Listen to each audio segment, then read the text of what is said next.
किसी ने बहुत ही कमाल की बात कही है कि अगर आवाज ऊंची हो तो कुछ लोग सुनते हैं, लेकिन अगर बात ऊंची हो तो बहुत सारे लोग सुनते हैं। नमस्कार दोस्तों, मैं हमारे इस चैनल शौर्य उत्तेजित ज्ञान में आपका स्वागत है। एक छोटी सी कहानी। यह कहानी है एक 24 साल के लड़के की जो बॉस के यहां काम करता था। उसके माता पिता इस दुनिया में नहीं थे। जिंदगी बहुत तकलीफ में चल रही थी।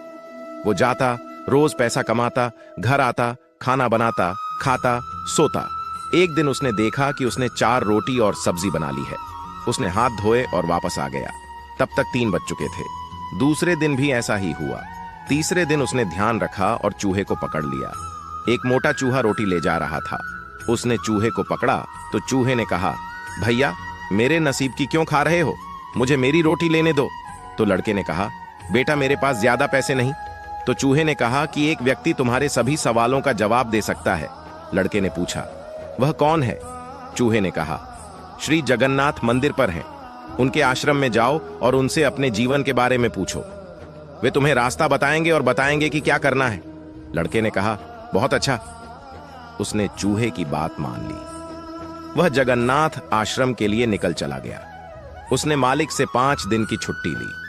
रास्ता लंबा था, रात हो चुकी थी। इस लड़के को कुछ दिखाई नहीं दे रहा था। उसे थोड़ी दूर पर एक हवेली दिखाई दी। वह वहां गया और आश्रय मांगा। हवेली के मालिक ने पूछा, बेटा तुम कहां जा रहे हो? लड़के ने कहा, मैं जगन्नाथ आश्रम गुरु से मिलने उनके आश्रम जा रहा हूं। मालिक ने कहा, तुम बहुत अच्छी जगह जा रहे हो। जगन्नाथ गुरु से एक प्रश्न लेकर आओ। अगर वे प्रश्न का उत्तर दे दें तो लड़के ने कहा, मैं तुमसे एक प्रश्न अवश्य पूछूंगा, बताओ। हवेली के मालिक ने कहा, बेटा मेरी एक 20 वर्षीय बेटी है। उसने 20 साल से एक शब्द नहीं बोला।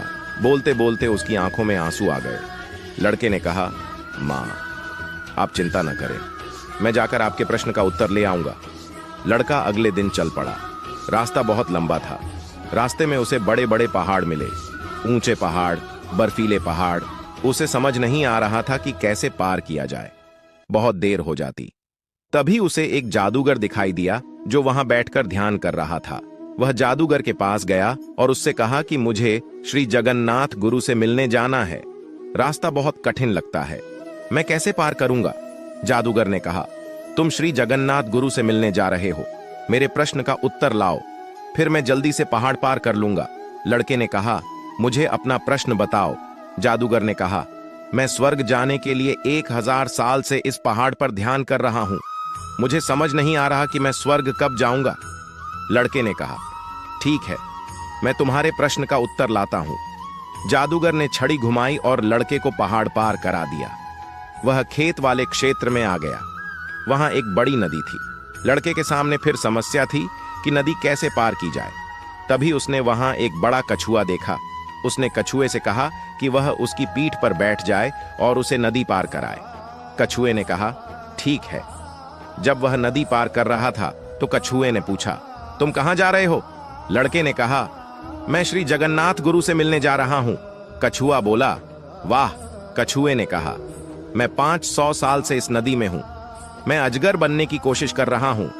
मैं कब अजगर बनूंगा, बस यह पूछकर आ जाओ। लड़के ने कहा, ठीक है। लड़का श्री जगन्नाथ गुरु के पास आश्रम में पहुंच गया। प्रवचन चल रहा था। प्रवचन समाप्त हुआ। गुरुजी ने कहा, हर कोई मुझसे एक प्रश्न पूछ सकता है, लेकिन केवल 3 प्रश्नों का उत्तर दिया जाएगा। अब लड़के के सामने एक समस्या थी। वह किससे प्रश्न छोड़े और किससे पूछे? लड़का सोचने लगा। सबसे पहले उसने हवेली के मालिक को देखा।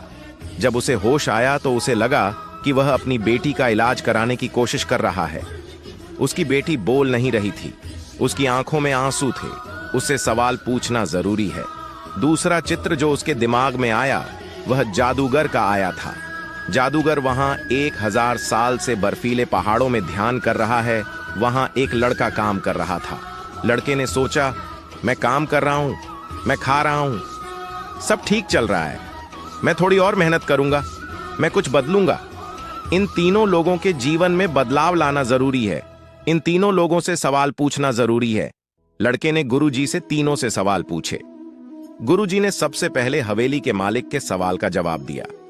उन्होंने कहा कि जैसे ही मालिक की बेटी जो 20 साल की है की शादी हो जाएगी, वो लड़की बोलने लगेगी। दूसरे सवाल का जवाब देते हुए गुरुजी ने कहा, जादूगर से कहो कि छड़ी छोड़ दे। जिस दिन वो छड़ी छोड़ देगा वो स्वर्ग चला जाएगा। तीसरा सवाल कछुए का था। गुरुजी ने कहा, कछुए से कहो कि वो अपनी ढाल उतार दे। जिस दिन वो अपनी ढाल उतार देगा वो अजगर बन जाएगा।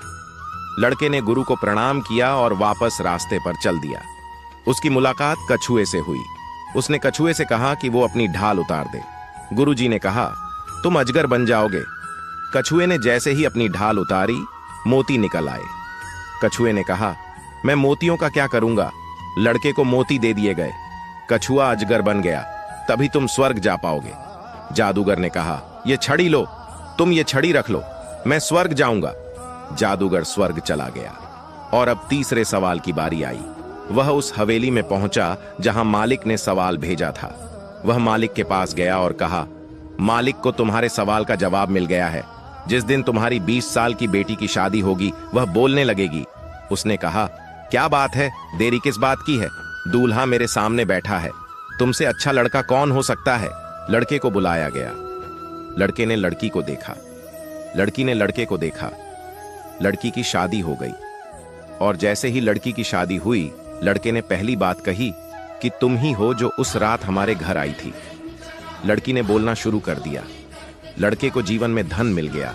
इस दुनिया में जहाज जब किनारे पर होता है तो वह सुरक्षित होता है, वह सबसे सुरक्षित होता है। लेकिन दूसरे किनारे पर जाने के लिए उसे यह किनारा छोड़ना पड़ता है। उसे लहरों से लड़ना पड़ता है, उसे प्रतिस्पर्धा करनी पड़ती है। जब तक इस लड़के ने अपना सवाल नहीं छोड़ा था, तब तक उसे जवाब नहीं मिला था। यह छोटी सी कहानी जीवन में एक बड़ी बात सिखाती है। अगर आप कुछ बड़ा करना चाहते हैं तो उस किनारे को छोड़ दें।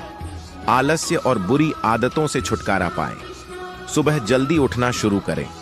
अपनी जिंदगी से बुरी आदतों को हटाएं। तभी आप कुछ बड़ा कर पाएंगे। हमारे इस चैनल को सब्सक्राइब करिए और बेल आइकन को प्रेस करके कॉल कर लीजिए कि आने वाला हर वीडियो आपके पास तुरंत पहुंचे। जय श्री जगन्नाथ।